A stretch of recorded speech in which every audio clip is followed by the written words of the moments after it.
Salutations, respected viewers. One of my numberless loyal fans has requested a video about the decolonisation of Africa. Well, the thing is that all people came from Africa. We all originated in the Rift Valley in East Africa, and then we dispersed out all over the world and often forgot that we originated in Africa.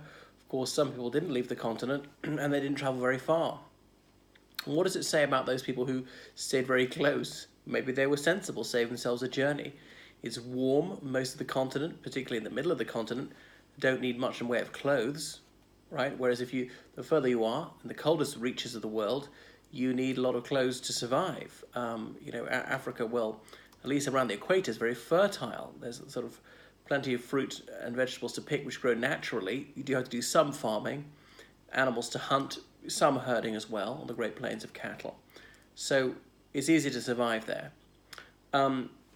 Anyway, so the colonization of Africa is nothing new.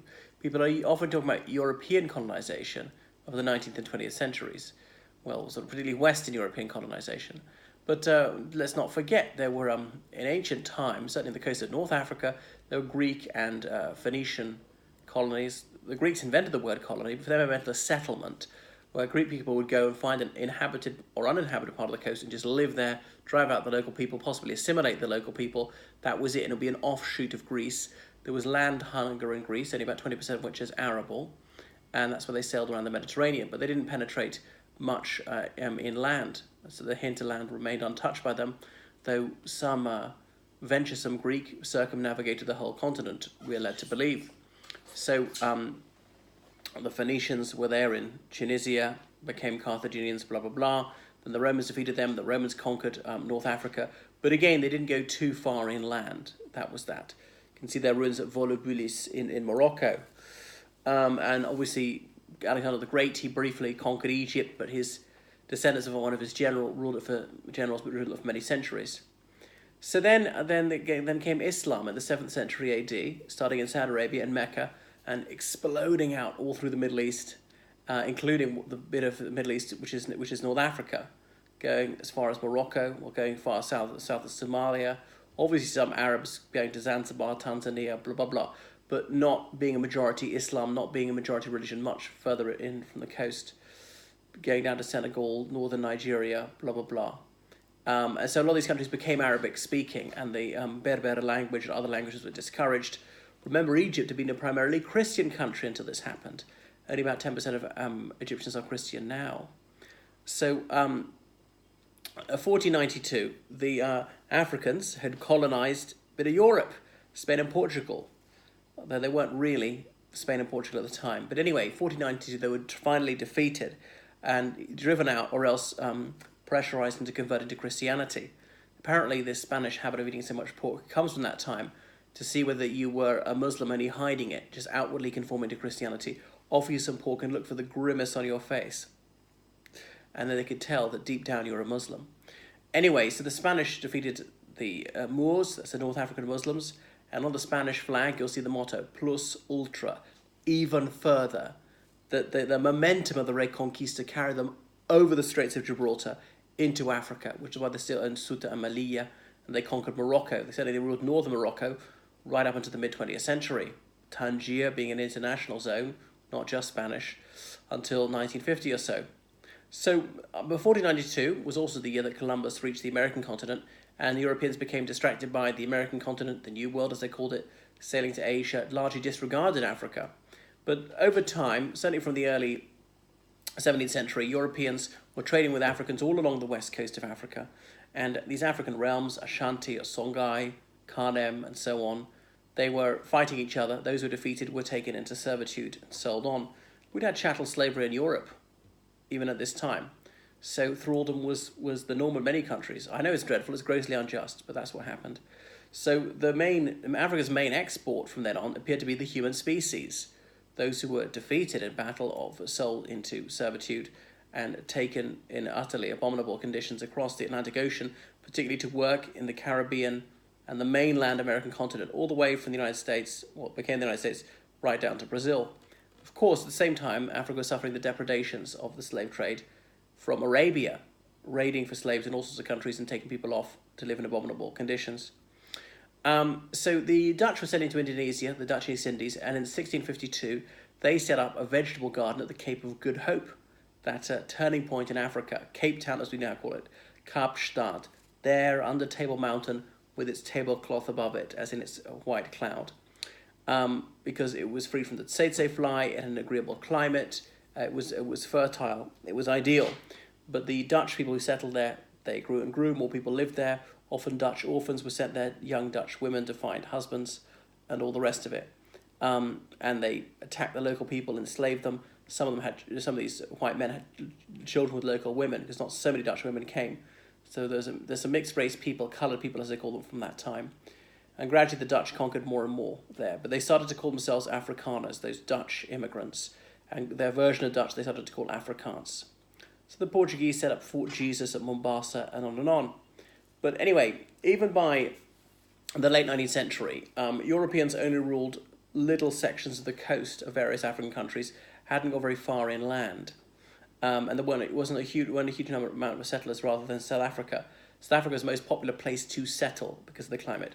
All right, Algeria for the French, closer to France, climate, again, quite suitable, fairly fertile, northern Algeria. Then there were free African Americans in the United States. Some of them had been manumitted well before the end of slavery. And what was to be done with them? Well, some white Americans said, we can't possibly have free black people in our midst because those who are still held in serfdom will start getting ideas. So let's kick these people out and we'll send them back to Africa. So they got a section of the coast, Liberia. It was partly a distraction from the whole debate about abolishing slavery. Liberia, as in related to liberty, the capital named Monrovia in honor of the American president at the time, James Monroe. Their flag is a version of the United States flag, and their motto, the love of liberty brought us here. And they were called Americo-Liberians, as in Liberians who descended from Africa, from Americans, and they formed an elite that then party, the True Whig Party, and in many ways they're simply imitating white American behavior. And the indigenous Liberians, whose ancestors never left the country, were largely excluded from power until the 1980s. So Liberia was little more than the outpost of the United States. It was an anomaly. Abyssinia was the only country which successfully resisted colonization, well until 1935. It's so mountainous, almost impassable. So it's the most mountainous country in the world, in Africa. It's got many abysses, hence Abyssinia. Ethiopia, as we now call it. Though the Italians conquered it in 1935, but they're booted out in 1940 by the Allies. So they'd held out against the Muslims as a Christian country, Christian long before most of Europe was Christian.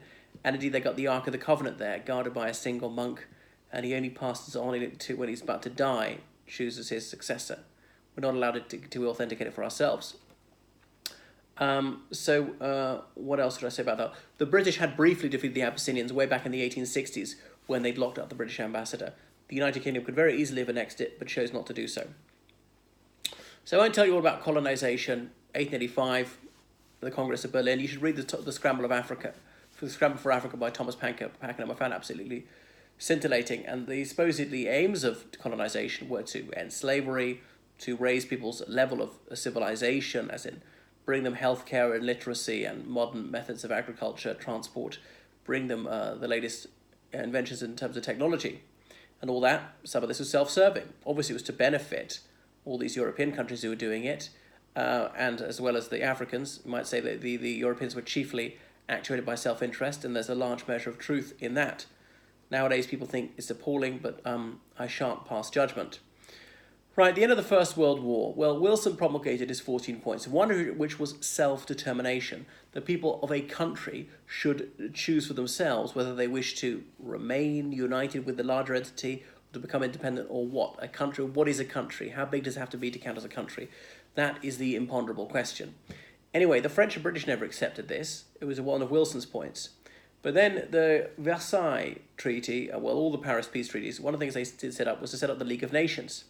And set up mandates. They took away Germany's colonies, Tanzania, what we would call Tanganyika at the time, Namibia, Kaiser Wilhelm II land, Togo, Cameroon, the Caroline Islands, so forth, Qingdao, and they were in the gift of the League of Nations. The League of Nations had gave mandates, as in orders, for various more advanced countries to rule these lands and lead them towards independence.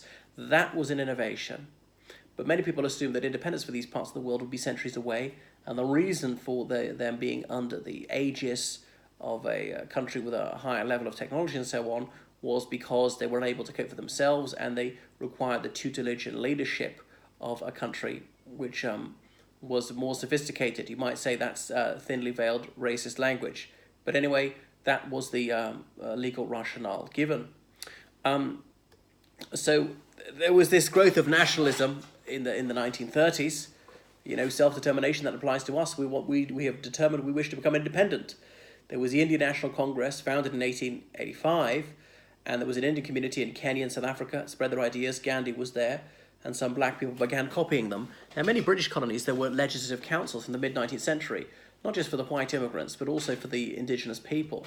Now, the people who were unofficial, as in they were elected, the people who were official, as in bureaucrats who were appointed. To begin with, in Kenya, for example, it was only for whites. But then they said, the black people, they're divided into tribes, they have chieftains, they have their own parallel political structures and judicial structures. Of course, sometimes the two systems collided, literally, perhaps in case of road accidents. And common law, that's English law, would prevail. So, but black people have got to have a say in all this. So gradually, black people got more and more representation in these legislative councils in the British colonies. And they began to press for independence. Jomo Kenyatta, the founder of modern Kenya, and no, the country's now named after him, he travelled abroad to Hamburg, Germany, to Moscow, to the United Kingdom. He married a white woman, and he began agitating for a greater degree of autonomy. He wrote Facing Mount Kenya in 1938. I've read it. It's mostly an anthropological study of his people, the Kikuyu. And the Soviet Union was founded in 1922. Even before that, it founded the League Against Imperialism, or founded had a conference at Baku for oppressed peoples of the East. Some politicians, socialist and communist politicians in Western countries, began to agitate against colonialism. Fenner Brockway rates a mention. And that's that. Bertrand Russell also said that this must end, that really it's not to the advantage of the peoples of the colonies. They don't like it at all. It's self-serving nonsense to say that we are helping them, and we must end it. We wouldn't like to be ruled by another people, and we don't know what's best for them. They should decide their own future. But these ideas hadn't gone very far. It's just forming an identity. Kenyatta formed the Kikuyu Central Association. To begin with, he only cared about the Kikuyu, not Kenyans as a whole. So that was a paradigm shift. Were they going to accept these countries completely invented by the colonial powers without any reference to the situation on the ground? Well, they were. Even the most blinkered nationalists could, I think, accept there have been a few gains from colonialism. To go from the Iron Age, in most cases, to the Jet Age in 2 generations is unprecedented. Then came the Second World War, and people were volunteering for the King's African Rifles, this British regiment for Ugandans, Kenyans, and so forth, serving different theatres, including in Burma, sometimes helping fight in Abyssinia, defeat the Italians. Wow, Abyssinia's independent. Why not us? They began to ask. So they came back from the Second World War, and just as it was over, in Manchester, UK, there was a conference of these anti-colonial leaders, including Jomo Kenyatta, Kwame Nkrumah from the Gold Coast, it's now Ghana, and he'd spent some time in the United States. He had a PhD, come into contact with African Americans who were pushing to improve their situation in the United States. But anyway, the Manchester Conference, they demanded freedom of speech in the colonies, and some crucial links were formed between them. And for the first time, the continent was in touch with each other.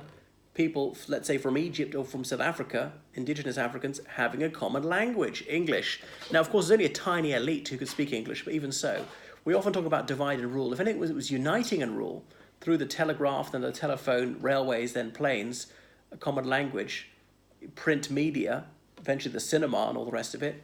They were put in touch with each other. People often hadn't realized people existed at the other end of the continent. I mean, maybe Egyptians would have, but people in the interior of South Africa, until the 19th century, I suppose would have had no idea of the extent of Africa. So should there be decolonisation? India was about to become independent. India's a special case. India's different. India was highly civilized beforehand and made all sorts of discoveries that Western countries hadn't known centuries ago. So they said, well, that's just not going to apply. Many people thought that the British Empire had a long-term future. So Herbert Morrison, he was a deputy prime minister, a Labour man in the late 40s. Indeed, he's the grandfather of Lord Peter Mandelson, another Labourite. And at the Labour conference, Herbert Morrison said, independence for these African countries, that would be like giving a 10-year-old a latchkey, a gun, and a bottle of vodka. I may have quoted him slightly wrong, but it was something like that, saying highly irresponsible, they're just not prepared for it. So it was this paternalistic attitude, condescending, you might say. So the racially discriminated laws in places like South Africa, 1948, the National Party won the election there. So many Afrikaner, i.e. Dutch party, and there had been some racial discrimination at all. They took away the right to vote from the few black people that had it and tried to separate them. You would have seen similar laws in Kenya, where whites were perhaps 2% of the population, but almost all the power. The Indian minority had a tiny bit of the power, and on and on. But times they were a-changing, and the Soviet Union emerged mightier than ever from the Second World War and threw its weight behind the anti-colonial movement. If they could make these countries become independent, they'd be grateful to the Soviet Union. The United Kingdom and France would be greatly enfeebled, these capitalist powers. So there was a Gold Coast People's Congress led by Kwame Nkrumah, and he led many protests. He was jailed briefly. The situation was really untenable. So there was some sort of internal self-government, and finally in 1957, total independence. And Her Majesty the Queen went out there for the independence celebrations, and there's a photo of her dancing with Kwame Nkrumah. If he'd been in the United States, that would have got him killed. In the southern states, black men got lynched for dancing with a white lady. Of course, that's outrageous to harm anyone for dancing with anybody else, man or woman. So I'm just saying, the British really weren't that racist when the Queen was willing to dance with Kwame Nkrumah. Absolutely nothing wrong with people having interracial relationships. All right, then came Suez. Well, before even the independence of Ghana, the Gold Coast. I don't want to be drawn too much into the particulars of it, but the Suez Canal in Egypt was nationalised by the Egyptian government. General Nasser, it's ours. The French and British actually owned it. They protested, but they wasn't doing anything to block it. Nasser, the general was ruling Egypt. Anyway, the French and British, they secretly conspired with the Israelis to attack Egypt. It was done, but the United Kingdom didn't get the go-ahead from the United States. President Eisenhower was incensed. He took the side of Egypt and the Soviet Union. The UK and France were forced to retreat with their tail between their legs. So it was an international relations catastrophe for the UK and France. The Prime Minister at the time, Anthony Eden, had intended to draw a line in the sand, no further retreat, and this will assure the long-term future of the empire. Remember appeasement 20 years earlier, he was saying. So by quick and decisive action, we will improve the situation. But remember to say it was too hasty. You didn't exhaust all your options, and it was an overreaction, so you just can't win. And he resigned only about 2 months later, supposedly from ill health. He wasn't that ill. He lived on a further 20 years. So after Suez, that really just speeded things up. Harold Macmillan became Prime Minister of the UK, also conservative. And he said, well, look back to say, before we had large-scale colonies, we just were rich. We're a trading nation. Let's just go back and be rich. Right after the American Revolution, the UK didn't rule that much land abroad. I mean, India, that was the East India Company, when they only ruled about a quarter of India. So let's just trade.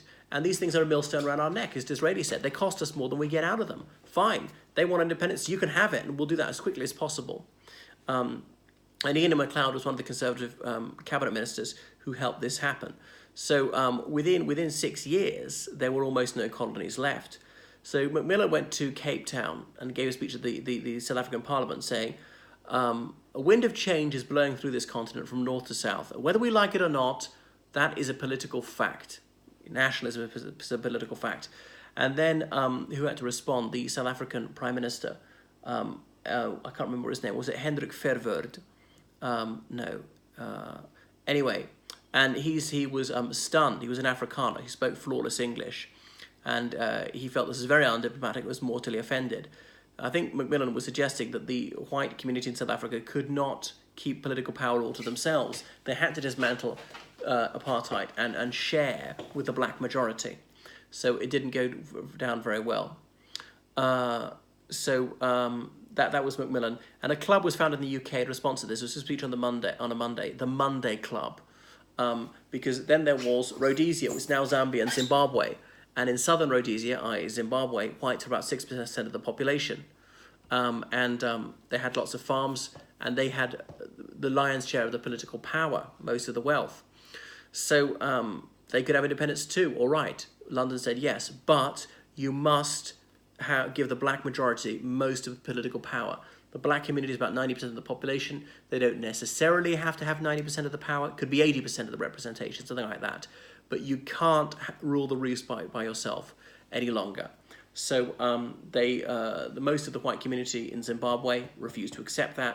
In 1965, they eventually went for a unilateral declaration of independence, UDI, unilateral on one side. Rhodesia, i.e. Zimbabwe, said, we're independent. The UK said, no, you're not. So that was the only time that happened in the 20th century to the UK colonies. Republic of Ireland, we were not a colony, we were part of the UK. So that was that, and that precipitated conflict in Zimbabwe. So now France, around this time, had accepted, all right, this is going to happen. De Gaulle, I've read his memoirs, and he said, you know, realized in the late 50s that colonialism had had its day. Do they want to remain in some sort of association with France? Some of them did. They said, okay, we'll still give you some sort of help, some soft loans. Our technicians will stay there. They previously converted into the French Union, and all the colonies been represented in the National Assembly. However, they had far less representation than people in metropolitan France. There was sort of 10 times more people per constituency in, say, Central Africa per MP than there were somewhere in mainland France.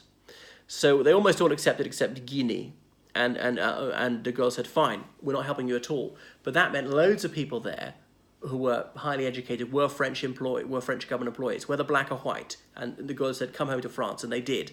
But that meant people like bank managers, electricians, air traffic controllers, and very few people in Guinea knew how to do this. You've got to remember, till the 60s, in almost every African country, the majority of people were illiterate.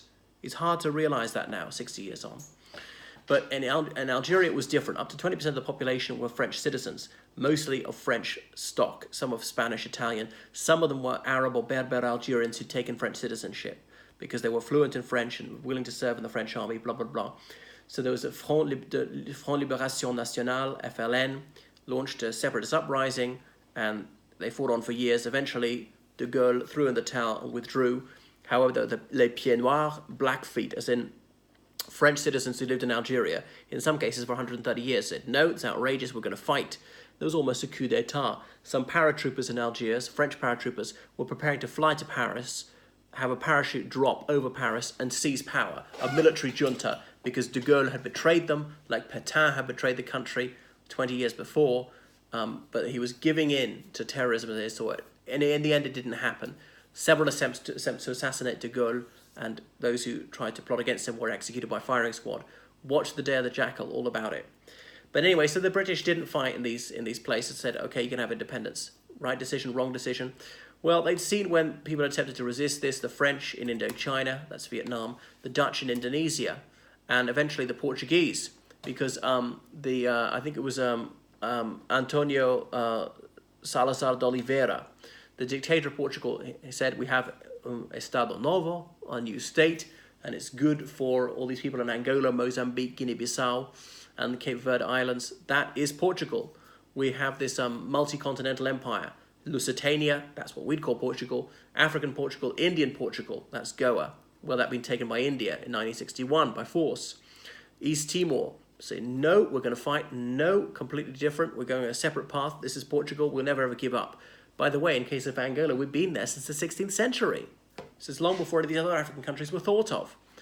Anyway, and he said, so you could be, to be Portuguese, you could be black, you could be white, you could be Chinese from Macau, you could be Indian.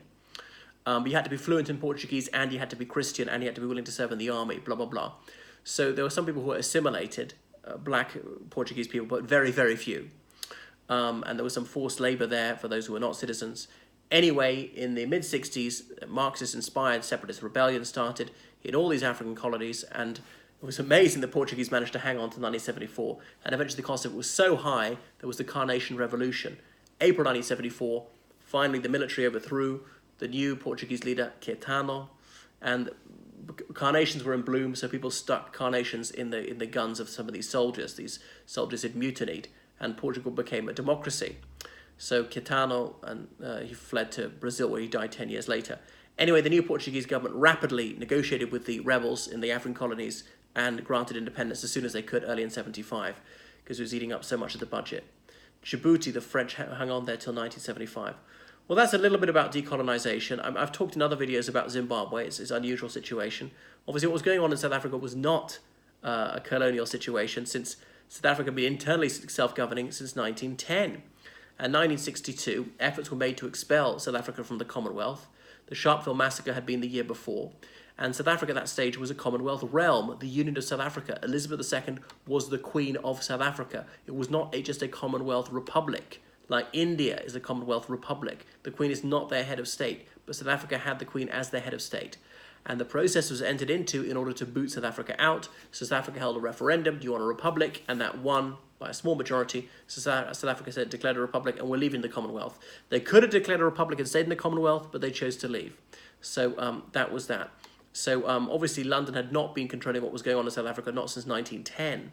You know, South Africa had a choice, certainly about the Second World War. They could have remained neutral, they didn't. Apartheid was completely done in South Africa. It wasn't the United Kingdom imposing it, and the United Kingdom had now no power to stop it. So it was the white immigrant community doing it. They often say settler, we'll say immigrant. Some people say because immigrant is somehow opprobrious or settler is better. They're coterminous in my mind. All right, so that is just a little bit about the decolonisation of Africa.